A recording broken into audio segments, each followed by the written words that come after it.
Welcome back to the Relational Grace Podcast, where we share the teachings of Pastor Nick Harris, who taught us that Christianity is not a religion, it's a relationship. I'm your host, Jamie Russell, Pastor Harris's son. As we continue with our second episode of this new Saga of David series, I continue to think about episode 1 and how Pastor Harris focused on Samuel and the strange circumstance he found himself in when it came to anointing the next king of Israel. It was an interesting approach to kicking off a teaching about the life of David. Similarly, one of the obvious stories from the life of David would be that of his victory over the giant Goliath. However, Pastor Harris chooses to diverge from the standard teaching route and come at it from a different, unique aspect. Definitely not what I expected, but I was not surprised at all. On a personal note, in this episode, Dad tells a story of me helping him into the house from the car after a medical procedure. Well, this is nothing compared to the situation we found ourselves in when Dad and I went to Rome, where he needed an extra shoulder or two to help him along. I also couldn't help but think back to our last episode where Dad used the sermon illustration of the great tapestry maker, who sees the finished masterpiece when all we see are strings and knots. You see, as a small kid, Dad promised me one day that we would go to Rome and see the ceiling of the Sistine Chapel. Well, flash forward 30-some years, we did. To get there, we had to walk through the long halls of the Vatican Museum Dad talked about in the last episode. I'll be honest, sometimes I feel like Dad could exaggerate his stories. But let me tell you, when he said the halls of the Vatican Museum are long, they are really long, like a quarter of a mile long. Then you would turn a corner, and there would be another hallway that was another quarter of a mile long. Anyhow, Dad got pretty worn out that day. And if you've ever been with him in a museum, he never knows really when to stop looking at stuff. So on the way back from the Sistine Chapel, we continued through these long halls. Dad began to not really be able to walk well. He started slumping over to one side and couldn't really get control of his steps very well. So Dad threw his arms over my nephew Christian and I's shoulders, and we started what felt like a several-mile hike out of this massive place that never seemed to end. And I remember thinking, how are we going to get him out of here? Yet as Dad was being carried out of that place by his son and grandson, I just remember him looking up, back and forth, taking it all in and saying, "Isn't it just amazing? See their eyes? They just follow you no matter where you are." It was as if that should have been Christian and I's primary focus, not the fact that we were doing our best to carry him out of that place. Looking back, it makes me wonder if he was thinking about how often, from underneath the surface, we only see those strings and we only see those knots.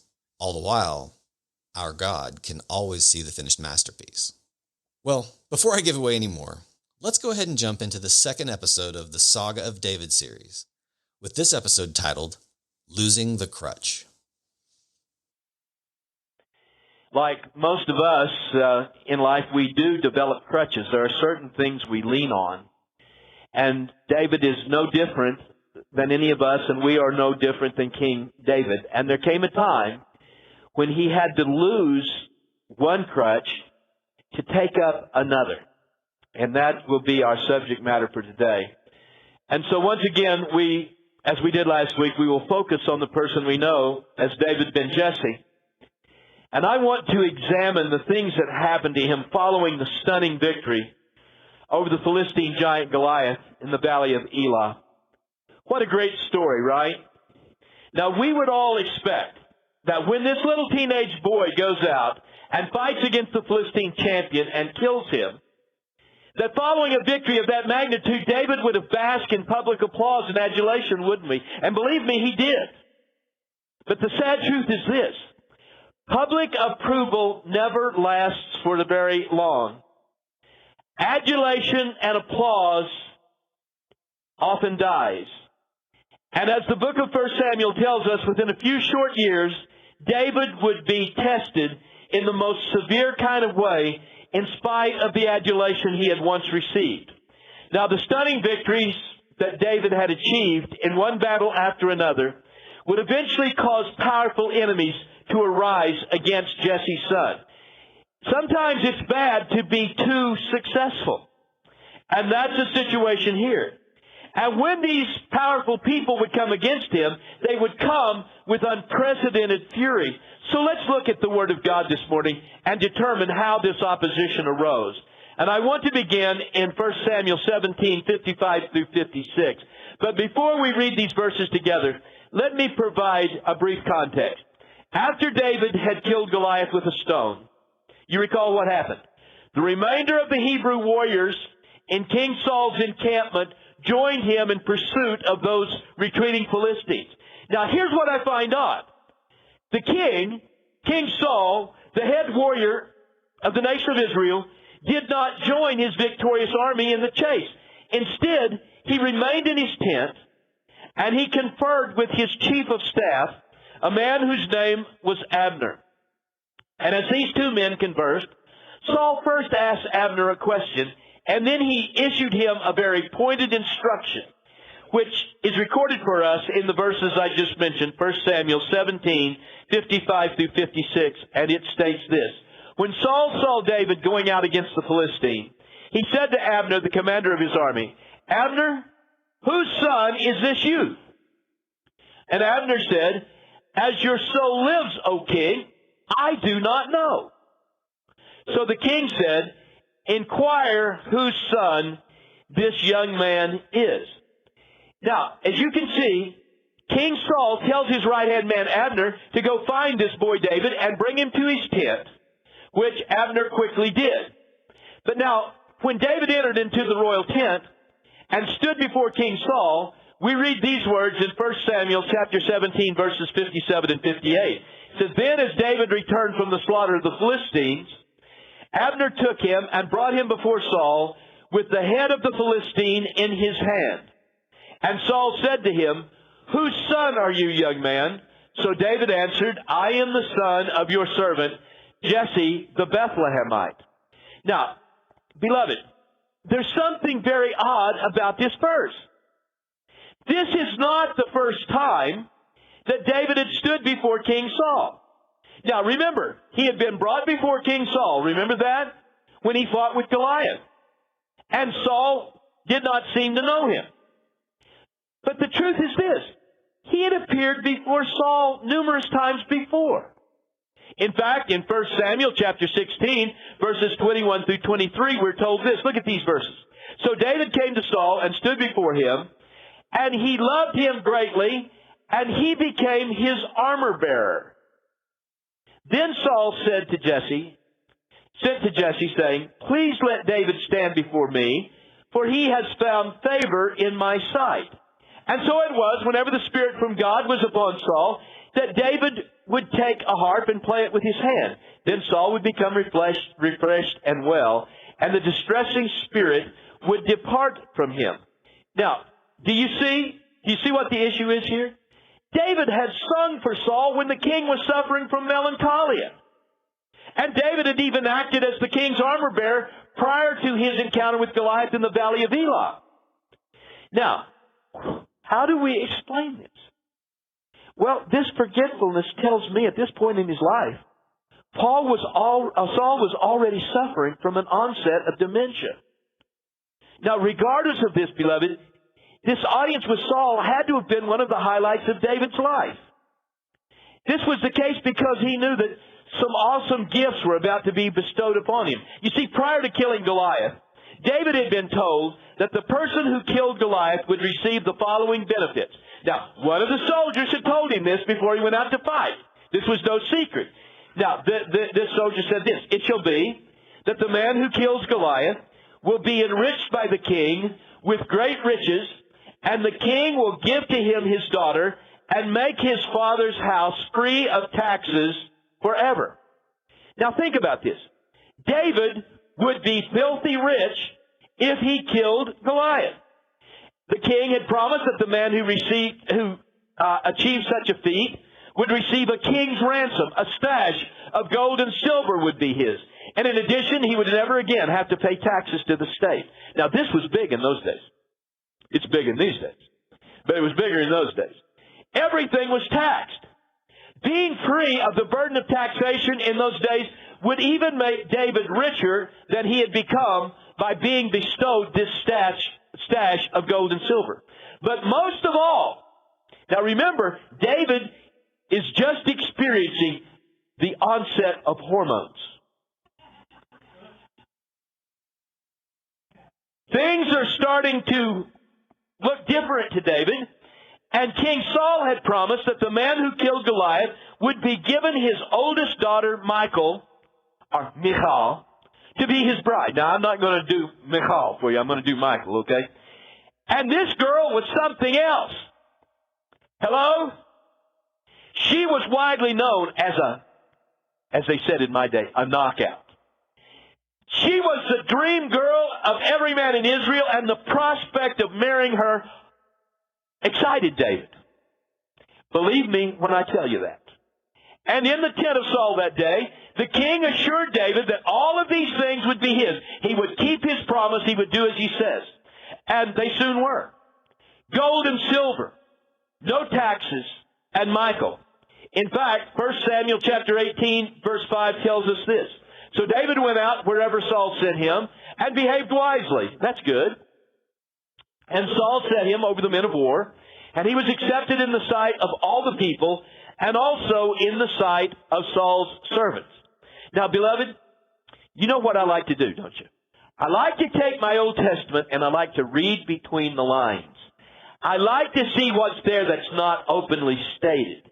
And as I read between the lines, this verse, that verse 5, tells me that David had become what we used to call in the 1980s a yuppie. You know, he wasn't a hippie, he was a yuppie. He had been handed what we would call today the American dream. Beautiful wife, lots of riches, no taxes. Now, riches and acclaim, now let's face it, they're fickle. Riches and acclaim can be here today, and they can be gone tomorrow. Now, how often I've seen this. I remember all too well a handsome young couple that I married. They looked like two movie stars. They really did. He had just graduated from a prestigious engineering school, and she had earned a degree in accounting.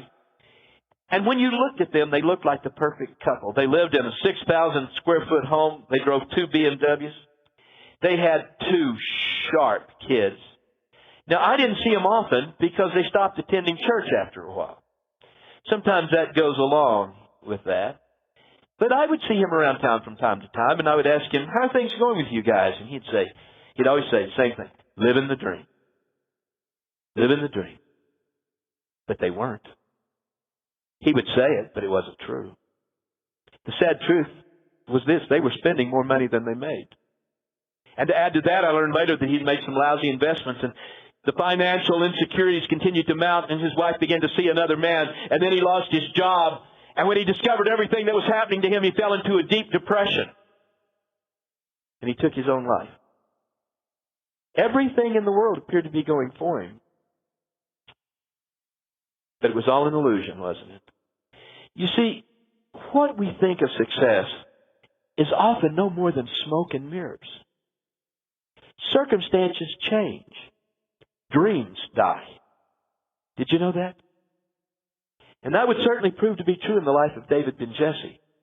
Events would unfold that would knock the very props out from under the life of David ben Jesse. His world would be devastated. So you say, Pastor, what happened to David? It all began as a result of his public acclaim. That turned out to be his worst enemy because he was growing more and more and more popular with the people of Israel by the day, and this troubled his new father-in-law, Saul ben Kish. You see, Saul had a great problem. In addition to suffering what I believe was premature dementia, he also suffered from insecurity. And it was David's growing popularity among the people of Israel that contributed most to Saul's insecurity. He thought about Saul's popularity until he couldn't sleep, or David's popularity until he couldn't sleep at night. And in fits of jealousy and anger, King Saul began to plot against the very life of the son of Jesse. In fact, on several occasions, he turned against his new son-in-law with unparalleled vengeance and acts of violence. At one point, he called for David to sing to him because he was so troubled. And it seemed that the only thing that would calm him down was for David to sing the Psalms to him. And David came in, and Saul reaches over and grabs a spear and hurls it at David, trying to pierce him through and kill him. On several other occasions, Saul assigned David the task of leading a military engagement in which an average warrior would have died. And only the providence of God himself rescued David. And then if that were not enough, Saul began to do something else, something devious. he began to poison the mind of his daughter Michal against David. I'm sure that he would tell her over and over and over again, David is just not good enough for you. After all, he'd once been a shepherd boy, the very lowest rung of Hebrew society. She was a princess. Who was this shepherd to be the wife of the husband of a princess? And Michal listened to her father, and in time she began to loathe her husband. She began to hate David. But all the while, the popularity of David only increased. And when Saul could not bring David down by using any of these ploys, he decided to put a contract on David's life. And David had to flee, leaving his wife Michal behind to even be poisoned deeper. So within a few years of having defeated Goliath, a foul wind had arisen against David. No wonder David reached the place where he felt spiritually and emotionally crippled. No wonder he reached the place where he thought he was all alone in the world. Now, what do you do when you're buffeted like this? Well, for one thing, you can lean on something, right? And that's exactly what David did. He began to find a crutch to lean on. In fact, over the years, he found 5 different crutches that I can find in the Old Testament. And I, for one, know every one of those crutches well. I've personally leaned on every single one of them at one time or another in my life. And unfortunately, I continue to lean on some of them once in a while. So let's list these 5 crutches. First, he leaned on his position. Who was he? He was the commander of Israel's military. Secondly, he leaned on his wife, Michal. Thirdly, he leaned on his pastor. Fourthly, he leaned on his best friend. And fifthly, he leaned on his own personal self-respect. But I'm sad to report that one by one, each of these 5 crutches began to be kicked out from under young David one at a time. One at a time, the crutches fell. First, he lost his position. You see, Saul had made him to be the commander of the military, and David seems to have drawn his sense of who he was from this position of his. He was Captain David, the greatest warrior in all of Israel. He was honored and respected. Wherever he went, there were victory parades for him. Then Saul put a bounty on his head. So he not only lost his position, but he soon found himself fleeing from those very men he had so ably commanded in the field. Can you imagine what a bitter pill this was to swallow? Now there's a real lesson here for a lot of us. We must always remember, beloved, now listen to Pastor, our jobs are not us. Our jobs are not us. Not really. To confuse who we are with what we produce is a trap. We must never put ourselves in the place where we lose our sense of identity when we lose our jobs. We are more than our jobs. Remember that. Jobs are lost. It happens in the best of families. We Harrises know about it. Of course, our jobs are not the worst crutch we can lean on. I'm not defaulting that. I mean, it's as good a crutch as anything else. Just as long as we remember that it's just a crutch. And any crutch can be kicked out from under us. Now, what about his beloved wife, Michal, the love of his life? She was also a crutch. But I'm sad to tell you that this crutch utterly betrayed him. You see, when David married Michal, he really didn't know her very well. And he should have. Don't ever marry someone you don't know. He would have learned that as Saul's daughter, she was a woman brought up to look out for her own best interests. Or she was willing to stick with her husband, but only while the going was good, and the going quickly got bad because of her dad. When she saw that her father, King Saul, planned to kill David, she turned on David and went to her father's side because she was interested in number one, and she saw where the power was. She even allowed herself to be given to another man as his wife. And when given the chance to return to David later on, he had to take her back by force. And that was a knife in the heart of David. A knife from which he never recovered. So what am I saying? I'm saying that leaning on your mate as a crutch is not all bad. But it's still a crutch. And any crutch can eventually be kicked out from under you. Well, when David's first two crutches, his position and his wife went down, David fled then to his pastor, the prophet Samuel, for counsel. Now, the prophet's counsel proved to be this. He knew that Saul was after David, but Saul was also after him, because somehow Saul had learned that he had anointed the head of David to be king. So what he counseled was, listen, buddy, we're both in trouble. We both better get out of here. And so the two of them fled together to the village of Naioth as fast as they could go. But Saul's king. It's good to be king. People come to you and report. And it wasn't very long until he discovered where they were, and they were forced to run again. Now, unfortunately for David, Samuel was too old to run anymore, and the prophet had to remain behind, leaving David all alone in the world. So David had now been stripped of the security of his beloved pastor. Now, beloved, there's nothing wrong with leaning on your pastor. But at best, this particular pastor is a pretty weak crutch. And every crutch can be kicked out from under you. Pastors can and will fail you. And David soon discovered that. So with the loss of Pastor Samuel, David's third crutch was gone. Now next, David leaned on his best friend, his blood covenant brother, Saul's own son Jonathan. Now please understand, by this time, David had become a physical and an emotional wreck. In fact, one day, David threw himself on the shoulder of Jonathan, and he cried out these words. Now listen to these words from that David spoke. He said, "What have I done? What is my iniquity? And what is my sin before your father that he is seeking my life? There is hardly a step between me and death. I'm going to die." He's crying on his best friend's shoulder. Now, David knew that he couldn't lean on Jonathan for very long. He was aware that if Saul caught wind of Jonathan's support of David, Jonathan was going to die too. So to protect his closest friend from his own cruel fate, David left the country, never to see his beloved friend ever again in this world. So another crutch goes down the tubes. Now with this loss, David was left with nothing. His position, his wife, his pastor, even his best friend were gone. David had nothing to lean upon but his own self-respect. But let me tell you something. One crutch is better than no crutch at all. But as you may know, the relentless pursuit of Saul undermined this crutch as well.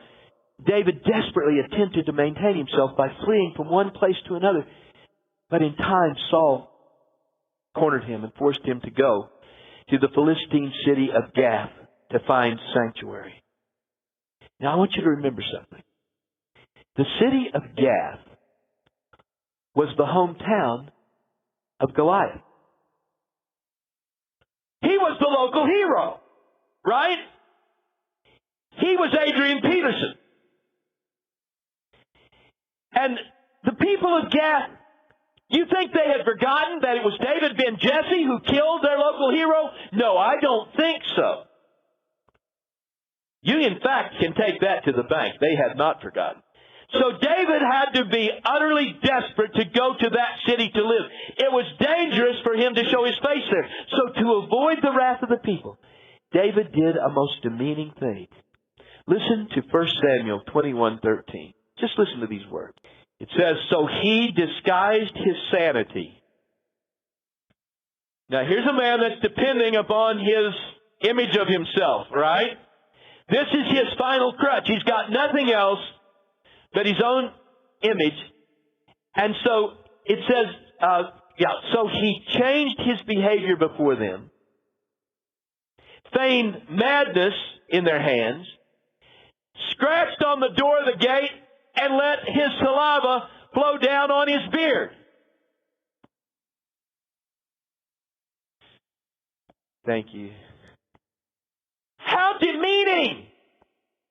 Can you imagine? Here's a man who has the Lord God of the universe, who created the worlds by the sound of his voice, who's had the holy oil poured upon his head by Samuel. He is to be Israel's next king. And he's laying in the gates of the city of death, scratching on the gates, letting saliva pour down his beard, acting like he's crazy.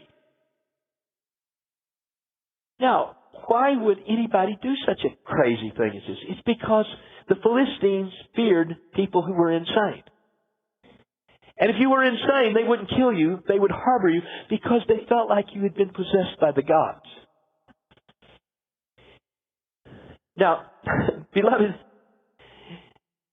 I think that David may have just been a little bit mad at this point. I mean, I think he may have just lost his mind temporarily. I think he could have pled temporary insanity and probably got away with it. But it was at this point that David bottomed out. You see, beloved, when we have no more crutches to lean on, what often happens is we bottom out. We reach the place where we cannot depend upon self, things, or others any longer. We're at the very bottom of everything. And it is here, when David totally bottomed out, when he reached a place he had no alternatives, that he learned one of God's greatest lessons. Now listen. The lesson was this. I'm putting it on the screen for you. If you're going to lean on someone, or if you're going to lean on something, lean on God. Cast yourself on the everlasting arms. You know, Chuck Swindoll, one of my favorite preachers, has made the observation that we're all born to be leaners. And that is so true. You're going to lean on something. You're either going to lean on things, you're going to lean on people, or you're going to lean on God. One of those things. Life is too tough for any of us to try to go it alone. We will be leaners. But why lean on someone that's as shaky as you are? I've leaned on a few of those people. Whoa! Big mistake. Do you remember what the wise man Solomon had to say? He said this: trust in the Lord with all your heart, and lean not on your own understanding. Don't do it, the wise man said. That's what made him wise. He understood that you can't lean on things or people or even yourself. Trust in the Lord with what? All your heart. Lean not on your own understanding. You're not smart enough to understand your circumstances. Don't lean on yourself. And let me make one other suggestion. If you're not going to lean on you, which I'm suggesting you don't lean on other people either. Human crutches are all fragile and frail, but God is not. He is our refuge. As a matter of fact, listen to a little-known verse of Scripture that is so potent and so powerful, I just get goosebumps when I think about it. Isaiah 25:4. Listen to these words. For you have been a strength to the poor. Isaiah is talking about God. You have been a strength to the poor, a strength to the needy in distress, a refuge from the storm, a shade from the heat. For the blast of the terrible ones is a storm against the wall. I love it, don't you? What's Isaiah really saying? He's just telling you that God is your only adequate crutch. He is a stronghold, a shelter, a shade to the poor and to the needy. With Him as our crutch, the efforts of our enemies to blow our houses down are simply a tempest in a teapot. They're like the desert heat that's soon overcome by the cool of the evening. That's the one thing I've noticed about our property in Kenya. You'd just be dying of the heat. We're right on the equator. You can't hardly breathe. It's so hot. One day it was 114 degrees in the shade. But that sun went down. And no sooner had it got over the horizon than it became very cool. And even early in the morning, 2 o'clock, 3 o'clock, it becomes cold. You see, that's how it is with God. When it seems like the whole world is against us, He comes and He shelters us. He stands in our stead. It's like Jesus said about the man who builds his house upon the rock. The winds come, he says, and beset it. But since the house is built upon the rock, what is the rock? The rock is Jesus Christ. When we build our house upon Him, it stands. Shakespeare once said it this way. He said that our circumstances are just a noise. They're full of sound and fury, but they signify nothing. You see, God is the one true crutch upon which we can lean, and David would learn this lesson in time.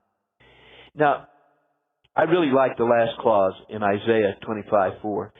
The prophet explains that the threats and attacks of what he calls the ruthless, which can also be the circumstances of life, are just like that wind that Jesus talked about that blow against the sides of a house. But with God as our crutch, no storm can prevail. He stills the tempest.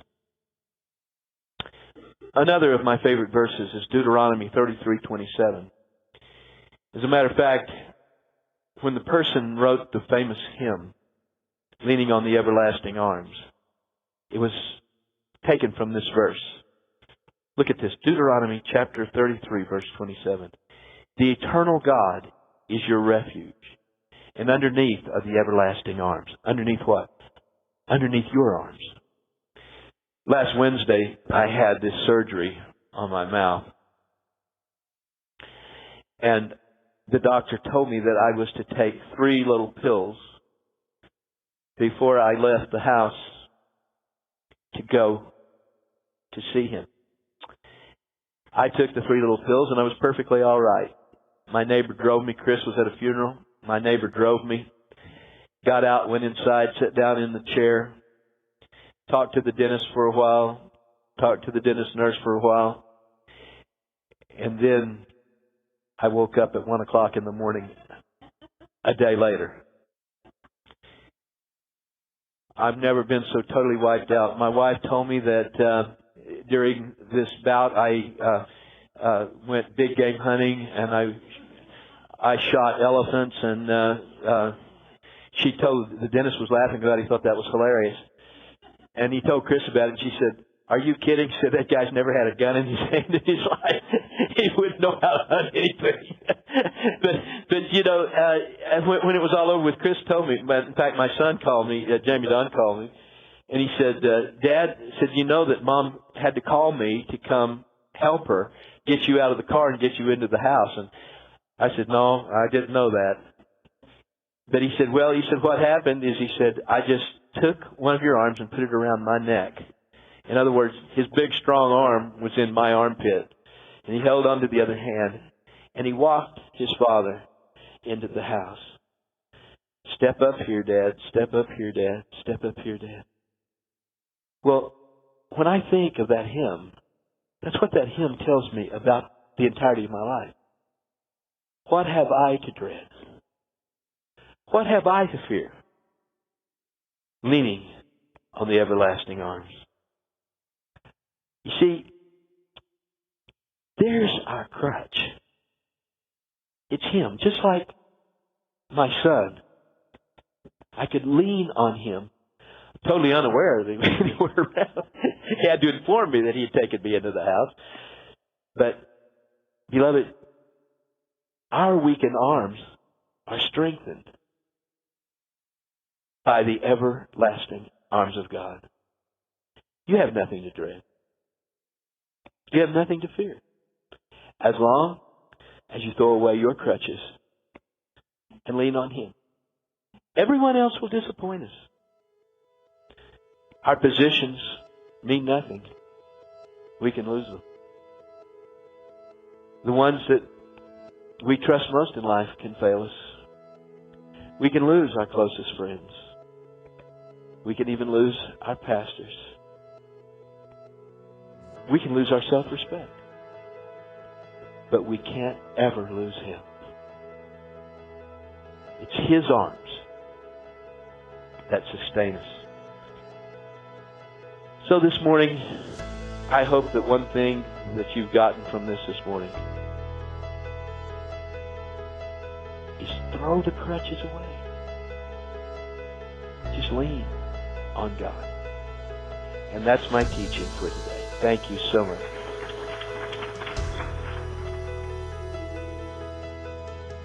Thank you for listening. If you enjoyed this episode, don't forget to subscribe.